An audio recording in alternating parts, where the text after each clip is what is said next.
Hello and a warm welcome to the Federal. I'm Neelu Vyas. Budget session of the Parliament started on a rather stormy note because of the short-selling Hindenburg Research report on the Adani Group. Prime Minister made his speeches inside Lok Sabha and Rajya Sabha where he didn't make a mention of anything about Adani or the Adani Group. Opposition has been constantly demanding a joint parliamentary committee probe or a Supreme Court monitored probe, but there is no assurance from the government of any kind of probe so far. Rather, the government has tried to deflect its attention by talking about the constitutional excesses made by the Congress governments in the yesteryears, say, for example, by Indira Gandhi or Jawaharlal Nehru. Opposition has shot off a letter. In fact, Mallikarjun Kharge has shot off a letter to Chairman Rajya Sabha, Jagdeep Dhankar, saying that the opposition has been asked to investigate, bring documents, and this is some kind of an inversion of the system of governance. So where do we see things moving from here on? I'm joined by a veteran journalist, author, Prem Shankar Jha. It's a real pleasure to have you on the program, sir. Thank you very much, Neelu. So my first question to you is that you must have seen Mallikarjun Kharge writing a letter to Jagdeep Dhankar.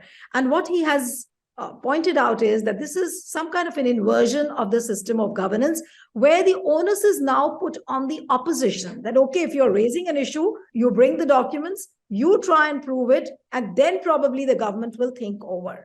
Now, what is this kind of system of, what is this new kind of governance which we are seeing during the Modi regime? Well, first of all, two wrongs don't make a right. And I think that's the first thing we need to see. Secondly, coming specifically to what Mr. The Congress President Kharge has said, the fact is that Modi, first of all, he never backs down on anything. So he believes that the only way to meet attack is with an even more vociferous or even stronger or sometimes even more violent attack. Now, this has been happening right since his Gujarat days, so there's nothing new about this. Within the parliament, what he's now done is he's brought this tactics into the parliament, the most hallowed of our institutions, at the base of our democracy. It is now prove that you're innocent. You prove that you're innocent. I don't have to prove you're guilty. That kind of principle has been brought in. So if the opposition asks a question, it is automatically in some form of contempt of parliament until it shows that it has substance. It is not for the government to prove that it hasn't got substance. It is for the opposition to prove first that it has got substance. Now, this is a complete perversion of democracy, and he's absolutely right in calling it that. Mr. Jha, do you remember, you've been in journalism for decades, and do you remember any instance where the Prime Minister is making a speech inside Lok Sabha and there is constant slogan shouting? And there has to be a reason for that because there was a serious demand from the opposition on a JPC, and like Prime Minister was making a speech yesterday inside Rajya Sabha, and there was constant slogan shouting. So can we really accuse the opposition of bypassing those parliamentary rules, or they are well within their limits if they raise slogans while the Prime Minister is making the speech? Because people say Prime Minister is the leader of the House, at least you must listen, you must hear him out. So should the opposition be accused of some kind of a misdemeanor inside the House? Well, if you're going to accuse the misdemeanor, the opposition of misdemeanor in the House, when they used to raise slogans while the Prime Minister is speaking, what about the misdemeanor of the majority party when it did exactly the same only one day earlier when Rahul Gandhi was speaking on behalf of the Congress, in a sense, the leader of Congress, and leader of the opposition de facto, in the same parliament. You can't again apply two rules, two different rules to the two situations. So right. I think that in any case, I must also say that the idea of courtesy or allowing your opponent to speak, undisturbed and meeting his arguments on a reasoned ground disappeared from Indian Parliament about 40 years ago. So this is not new. Maybe more, I think, I would say around about 1970. Right. Ever since we went on television, it's become a tamasha for every MP there to try and get himself in there by behaving like a gunda. Mm-hmm. But talking specifically about this latest crisis, which has come about Adani, the government is not ready to answer. Do you see the end of this issue, that Modi government is just trying to brush it under the carpet? It doesn't want to answer. And rather, if you must have taken a look at Prime Minister's speech, it was quite acidic and quite acerbic, I must say, when he says that, it was only Indira Gandhi who misused Article 356 50 times, and she has dismissed governments. Then he took the name of Pandit Jawaharlal Nehru, saying that, he dismissed the first democratically elected left government. Now, why does Prime Minister always, do you think, goes back to the historical days of Congress, of those days where probably Congress was seen as doing something which was very, very wrong under the democratic principles? Why does he always go back to the history? There are just two explanations. One, as I said earlier, Mr. Modi believes that attack is the best form of defense, and he carries these to extremes. Right. And the second one is, would you just tell me once again what you said, because I forgot the second is in a sense more important. Mr. Jha, yeah, I was saying that why do you think that Mr. Modi always goes back to the constitutional or the democratic excesses committed by Congress? Like he goes back to Indira Gandhi, he'll go back to Pandit Jawaharlal Nehru, rather than answering the questions on the present scenario? Yeah, the second reason for that is he goes back to the past every time that he has no answer for the present. Mr. Modi and the BJP entirely are now on the back foot. And for this, the catalyzing factor, it's been developing, but without a catalysis and without, therefore, a focus for quite a long time during Mr. Modi's rule among the opposition, but the opposition couldn't get together around an idea. And the catalyzing factor has been the emphasis, that relentless emphasis that Rahul Gandhi gave to communal harmony and the actual state of the poor, and particularly the highly educated working poor who have no jobs and who have even given up trying to look for jobs.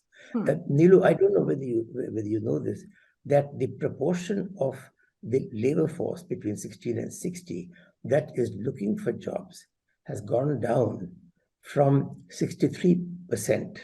The labor participation rate in 2007-8, it's now 40.1%. 100 to 116 million people have given up looking for jobs. Absolutely. One more example I want to give you, two really. 2019, the railways announced 67,000 job vacancies. 19.1 million people applied for them. 2 years later, the Post and Telegraph announced 35,000 vacancies. 12 million people applied for them. That is the desperation of the poor. And Mr. Modi has no answer for that. He's never had an answer for this from the first day. So, Mr. Jha, does that mean that Prime Minister Narendra Modi shies away from any kind of accountability? The moment anybody asks questions, the moment people hold him accountable, he will deflect the attention. So is that the policy which is adopted by Narendra Modi?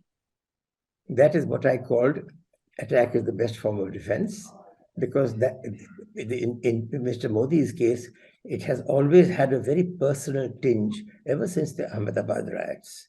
He used this tactic absolutely ruthlessly. I use that term with great consideration. I'm speaking about my Prime Minister, and it's not out of disrespect for him. It's the only word in English that fits for the relentless, okay, relentless, a second word, but the relentlessly aggressive behavior of Modi from the day that he decided and pressed and succeeded eventually in advancing the Gujarat state elections from July 2003 to Mr. December 2004. Right. But Mr. Jha, when you have such an insistent and when you have such an obstinate government, which is not ready to back down, which is not ready to move an inch from the position which it has taken. So what do you think is the alternative before the opposition parties? They've already demanded a JPC. They have said that either there should be a JPC or a Supreme Court monitored probe. What else do they do? Because earlier also there have been JPCs, whether it was Harshad Mehta or Ketan Parekh, and ordering a JPC is never an easy task for a government, but the opposition tries to create an unavoidable situation.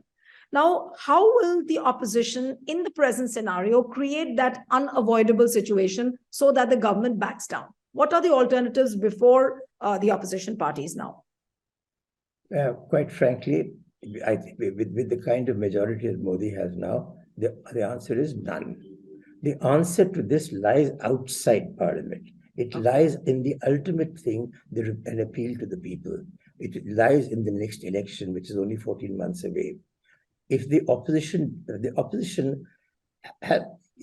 two things have happened. First of all, the opposition now knows that they are under really dire personal threat because in the last year or so, or slightly more, the Prevention of Money Laundering Act has been used ruthlessly to ferret out, to try and find any slush funds, any illegal funds, that is to say, not declared funds, used in elections. And as you know, all political parties have had to do that right from almost the day one. So right. Everyone is vulnerable, and they've been using this.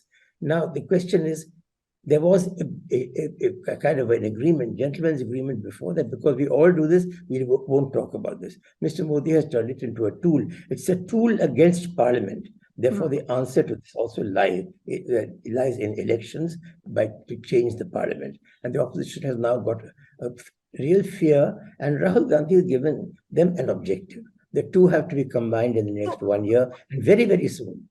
Otherwise, they will not be able to get Mr. Modi out. But the acerbic tone which was seen in Prime Minister's speech yesterday, do you think that is the outcome of a successful Bharat Jodo Yatra which Rahul Gandhi undertook? Because repeatedly he is going on saying that now he doesn't have an option but to go to the people, tell the people that, you know, when we are speaking in Parliament, our mics are put off, the speeches are expunged. He's going out and telling the people. So do you think that BJP somewhere down the line is scared of this move by Rahul Gandhi?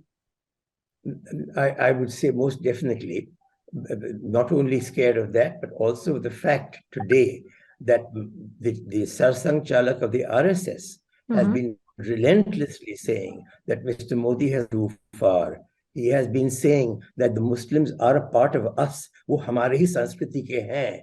He's been saying that more than once, and also he points out कि आपको याद रखना चाहिए कि जो मुसलमान बने वो हमारे निचले वर्गों के थे. That means it is our fault.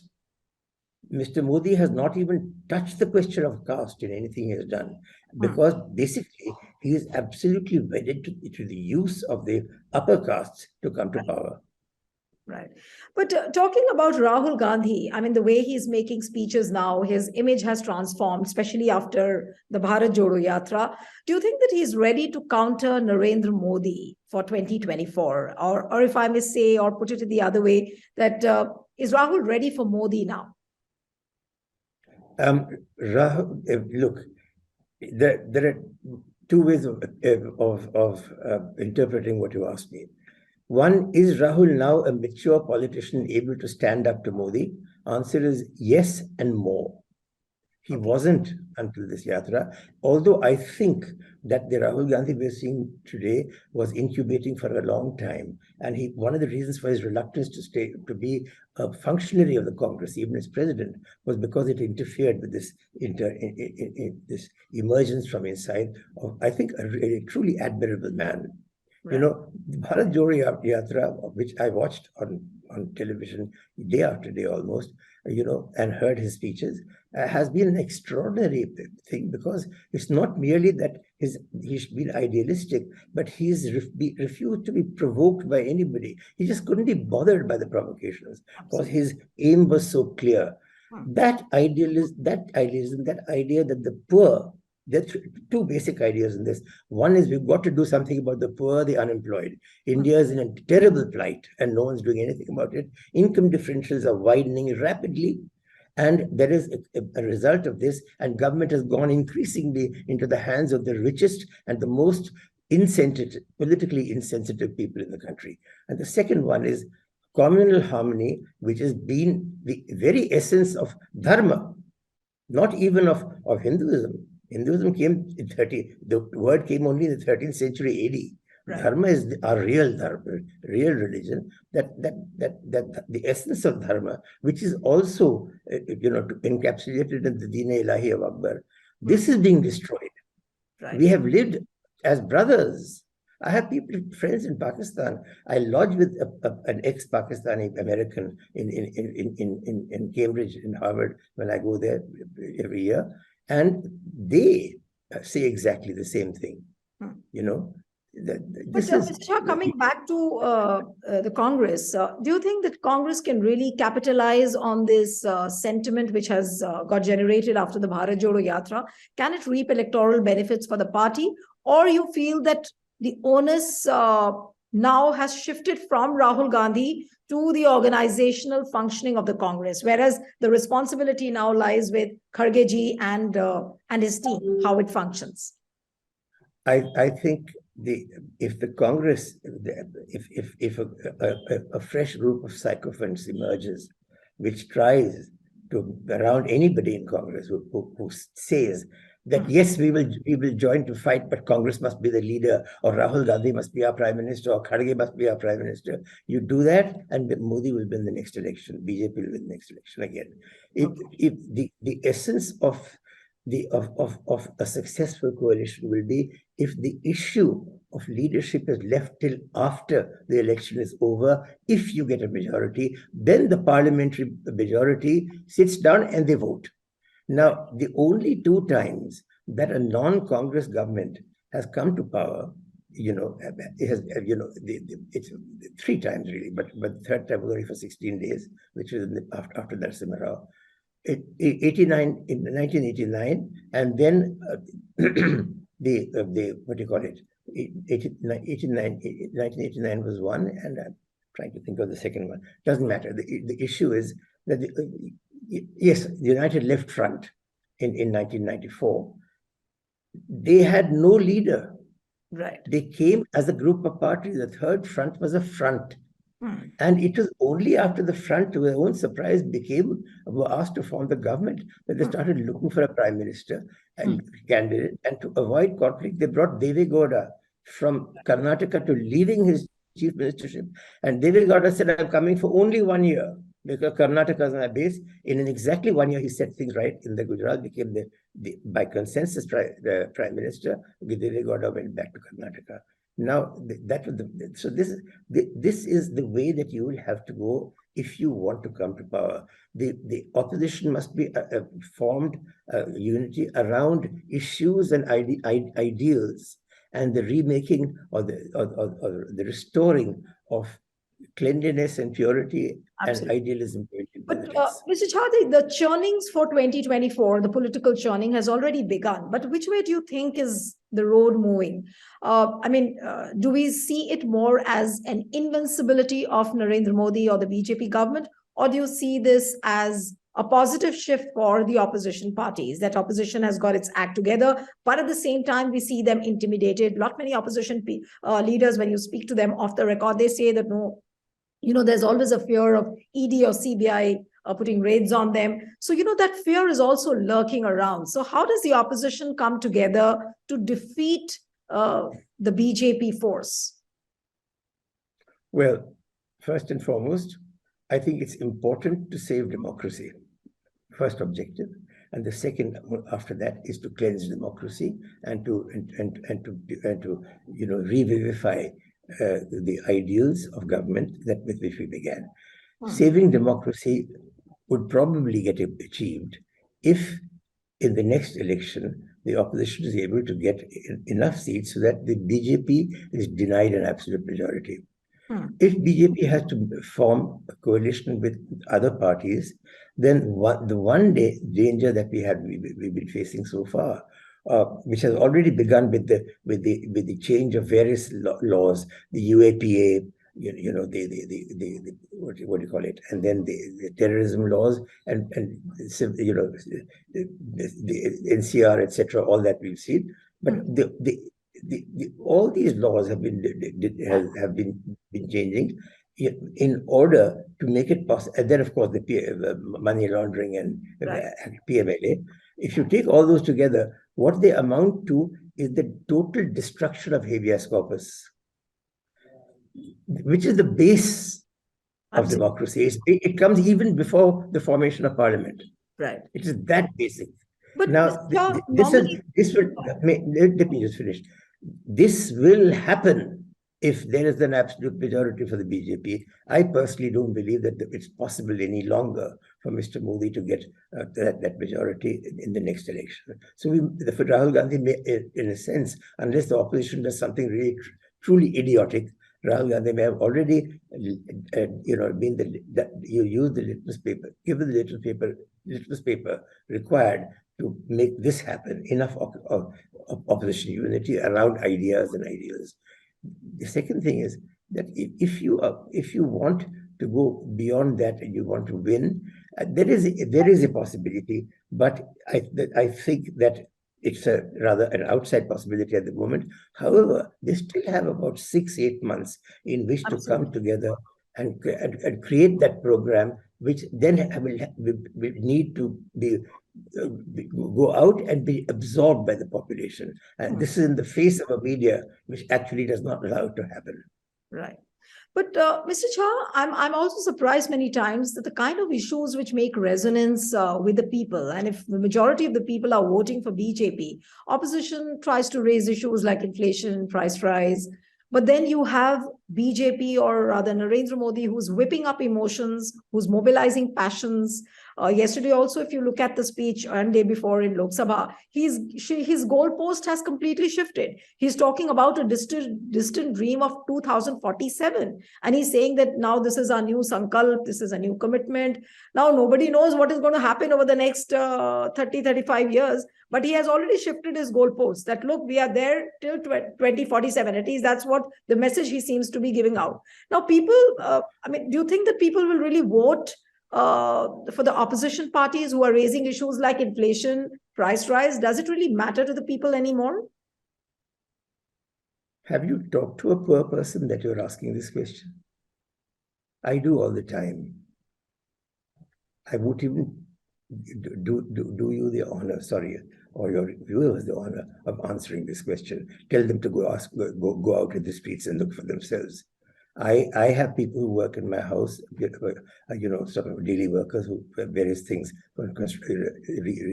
shaping, painting, etc., all that kind of stuff, because I moved in not long ago, and that also just at the time of COVID.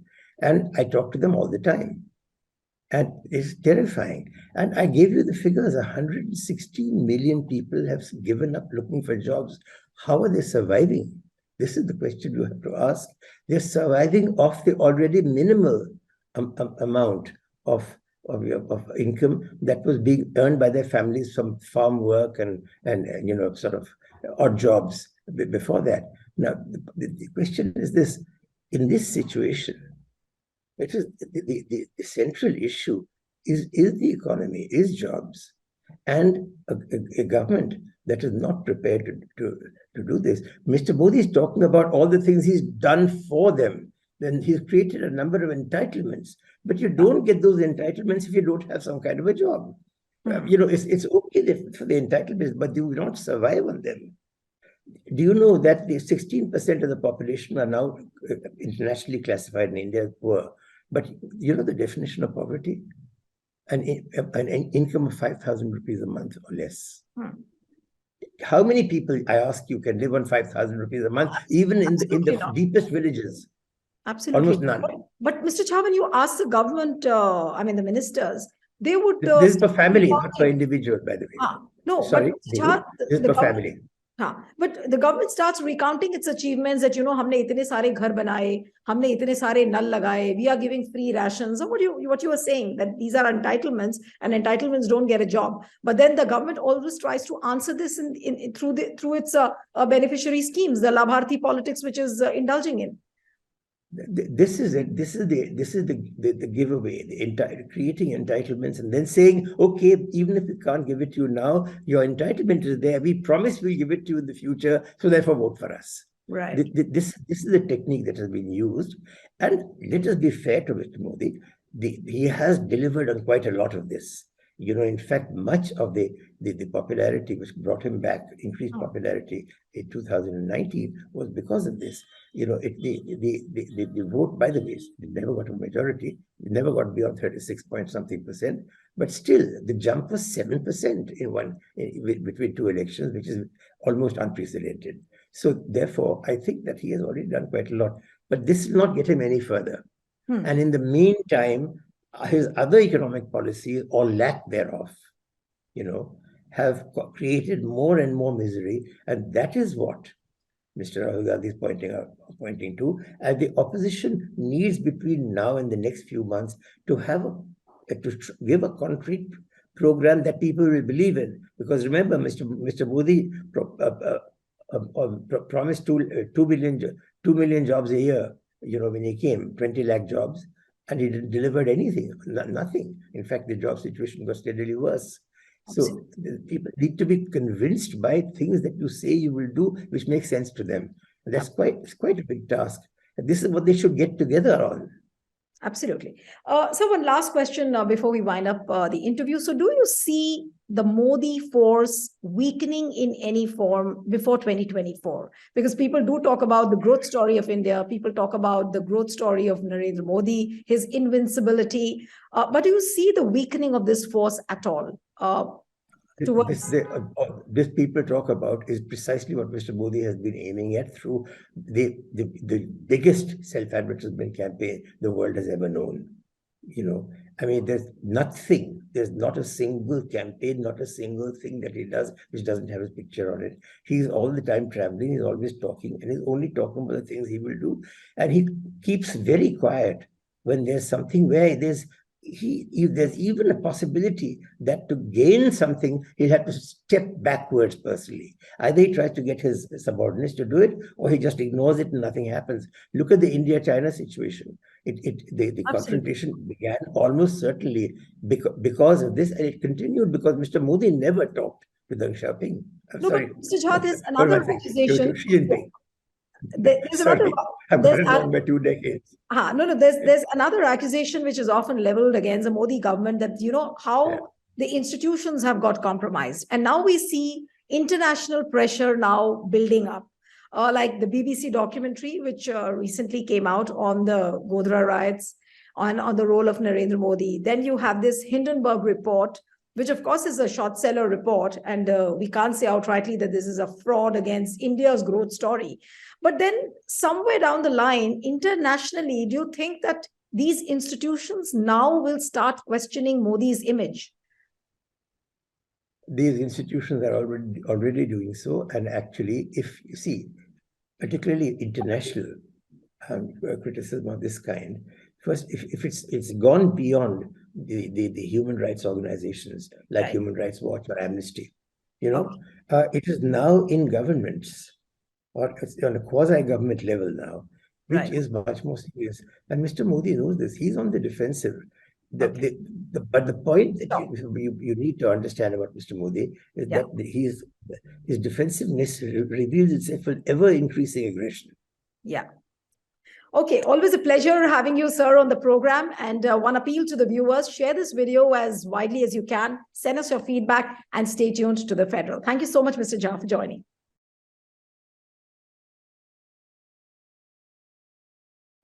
Subscribe to The Federal's YouTube page for more interesting updates.